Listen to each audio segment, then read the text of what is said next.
Pacific boils over. Hawaii. To Americans, an enchanting island territory 2,000 miles from the mainland. To the Japanese, Pearl Harbor, an enemy bastion. For 2 years, Europe has been at war, but in Honolulu, people talk of pineapples, sugarcane, money and tourists. The year is 1941. There is still time for one more aloha. Still time to enjoy tropical skies and sweet music, flowered leis, and the hula.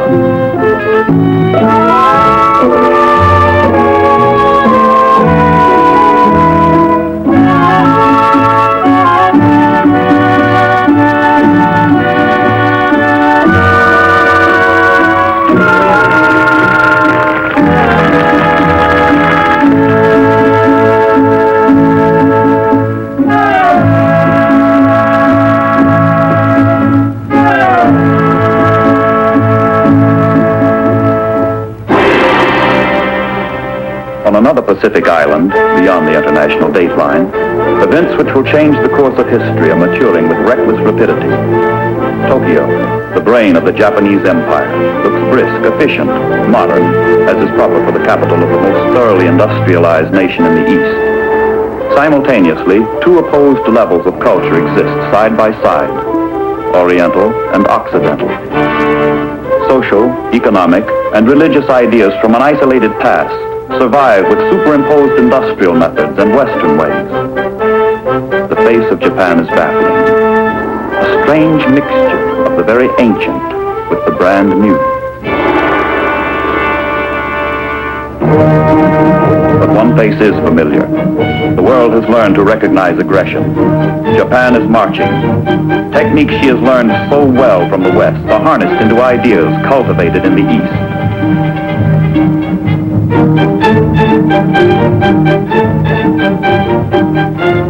Hako Ichu, Japan's divine mission to bring the 8 corners of the world under one roof. Bushido, the sacred code of the warrior, the glory of conquest. First, Japan conquered Manchuria. Later, she struck China. Incident after incident, victory after victory, forging her new empire, the greater East Asia co-prosperity sphere. The world is beginning to catch the ominous sound of a strange new word, banzai. But behind bright banners and arrogant words, the Japanese high command ponders a dilemma. To realize the dreams of conquest, the war machine must have the oil of Southeast Asia. Japan has none. With the European powers locked in a war of survival, America's Pacific Fleet is the major obstacle to Japanese domination of Asia and the Pacific. The ruling militarists hatch a fateful plan to eliminate the obstacle. Sink the United States Navy.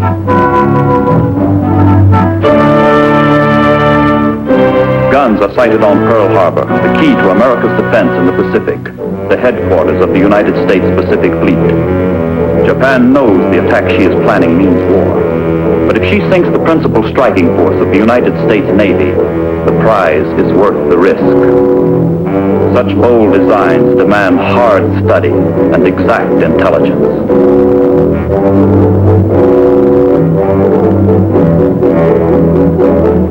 The Hawaiian Islands are scrutinized, especially Oahu, with its principal targets.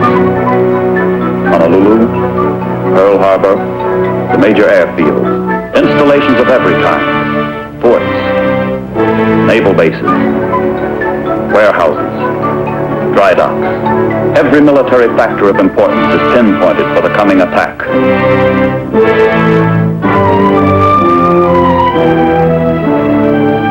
But the heart of the assault will center on Ford Island in the middle of Pearl Harbor, around which the American fleet is moored.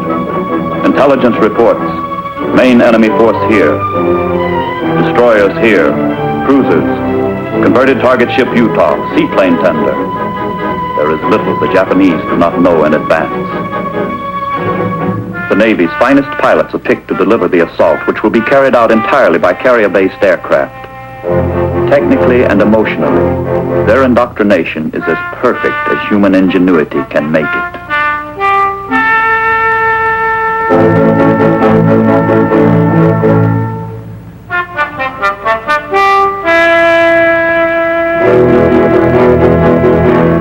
By late October 1941, dress rehearsals for the attack are secretly staged over terrain chosen for its resemblance to Pearl Harbor.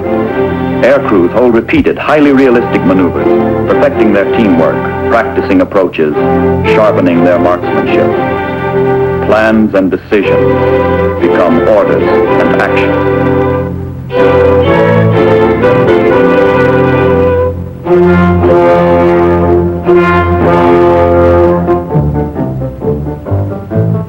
Events move with relentless precision toward their climax.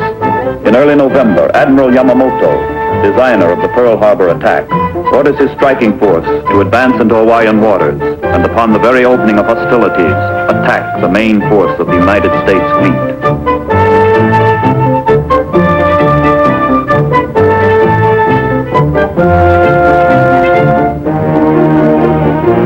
On November 16th, the ships, singly and in small groups, slip out to sea to rendezvous in a hidden harbor in the remote Kuril Islands, far north of Tokyo. A week later, the Pearl Harbor striking force is assembled and weighs anchor for Hawaii, 4,000 miles and 12 days away.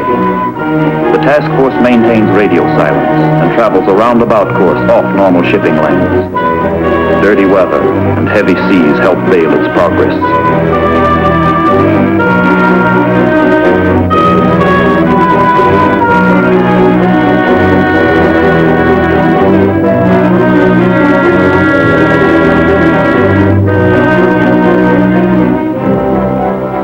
There has never before been so powerful a striking force in the Pacific.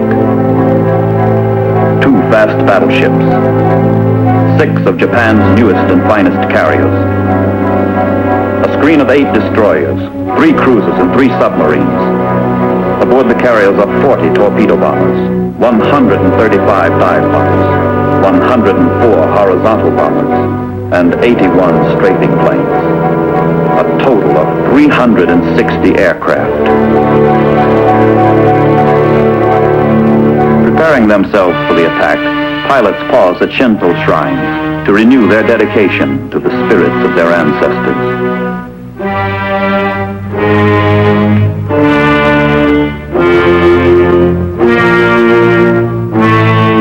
On every flight deck, pilots receive last-minute intelligence on Pearl Harbor. They prepare to strike for the glory of Japan.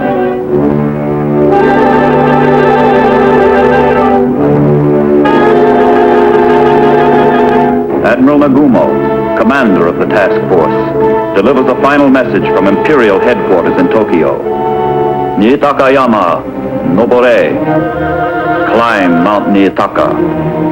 The code to attack.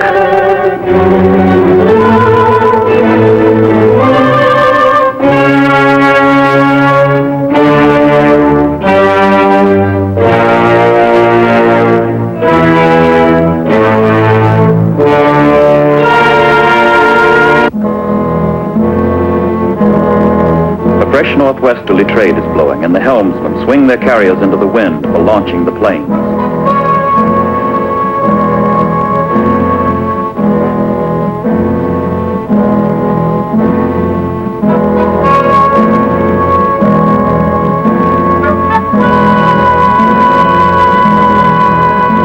Latitude 26 degrees north, longitude 158 degrees west.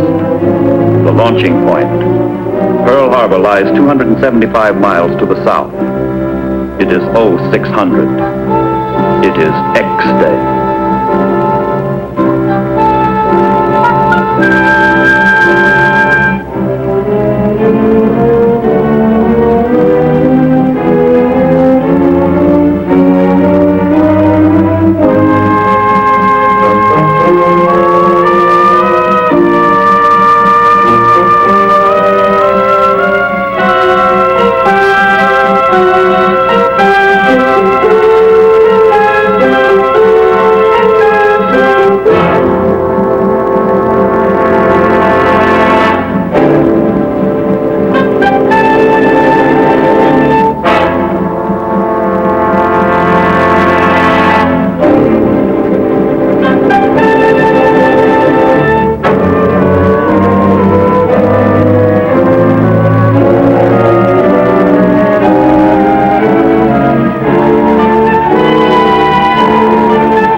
5,000 miles away in Washington, it is almost noon.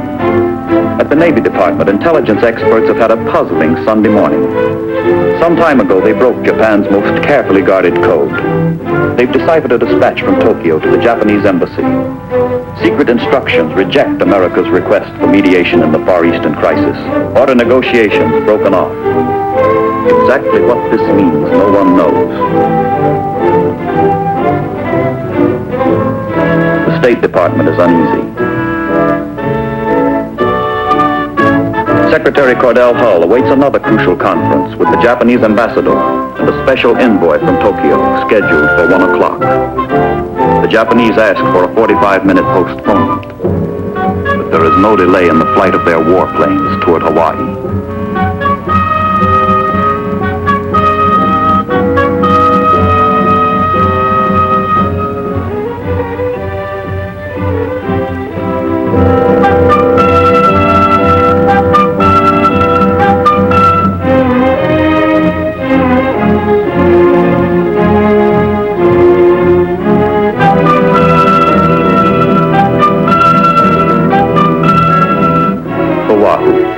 Sunny, relaxed, peaceful. Flying weather good, visibility clear. Slowly life begins to stir on the island.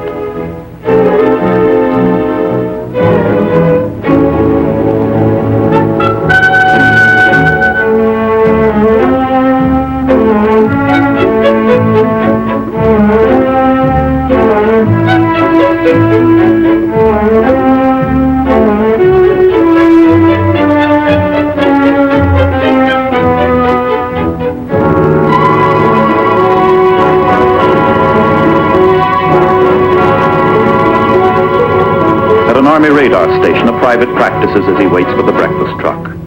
He picks up planes approaching from the north and tracks them for a few minutes before reporting to Air Force Headquarters, Hickam Field. But the planes are thought to be American.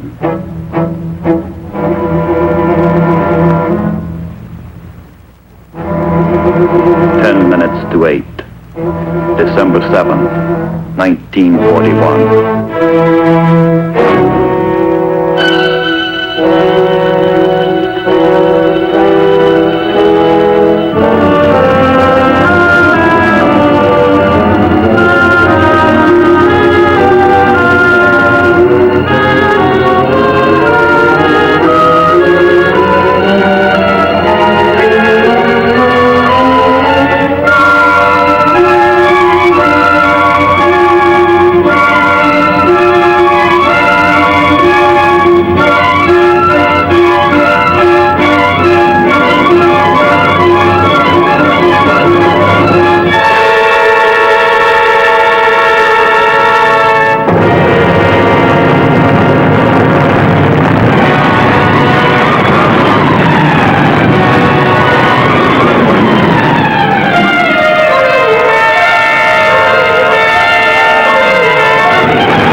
modern history has a war begun with so smashing a victory. In 1 hour and 50 minutes, the Japanese have sunk or shattered 8 battleships. Oklahoma, West Virginia, Arizona, Nevada, California, Tennessee, Maryland, Pennsylvania. 3 cruisers and 3 destroyers, and 4 smaller ships are sunk or battered.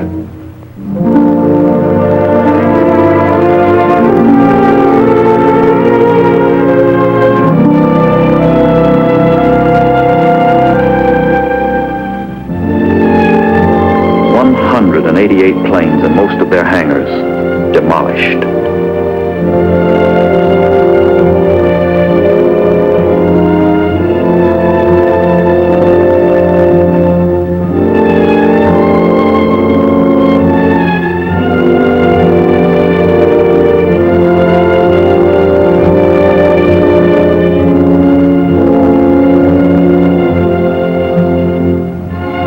The Japanese have lost 29 planes.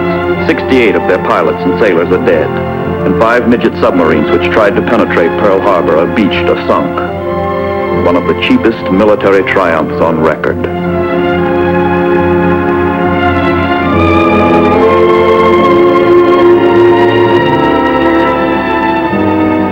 Suffering, agony, death. 1,178 men wounded. 68 civilians dead. 109 Marines dead. 218 soldiers dead. 2,008 sailors dead.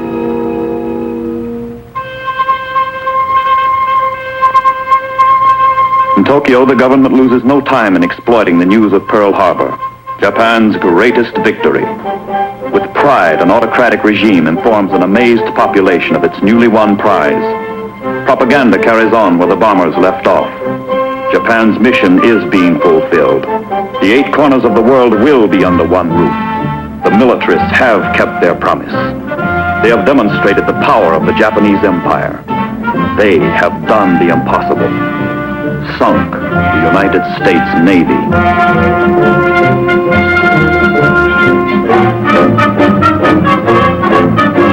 The head of their government, War Minister and Dictator Tojo, accepts the conqueror's laurels and rejoices with his subjects.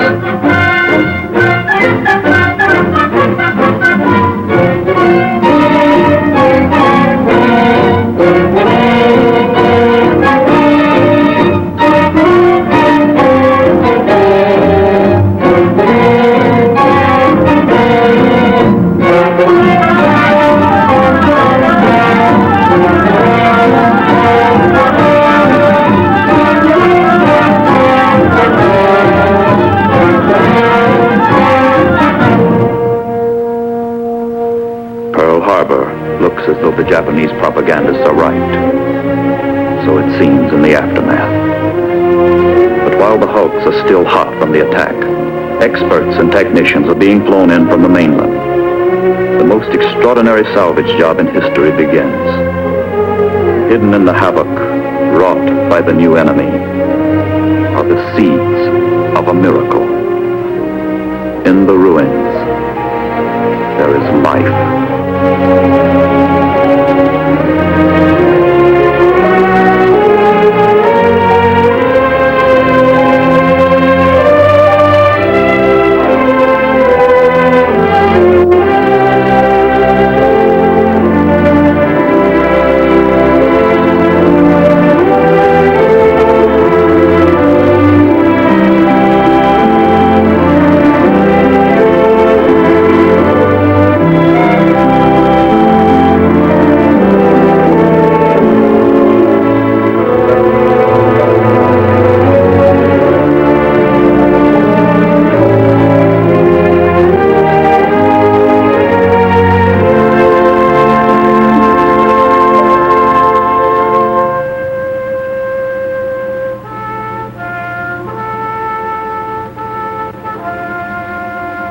With the dead lies the vision of a shattered fleet, hidden in a pall of fire and smoke, and the vengeance of the United States.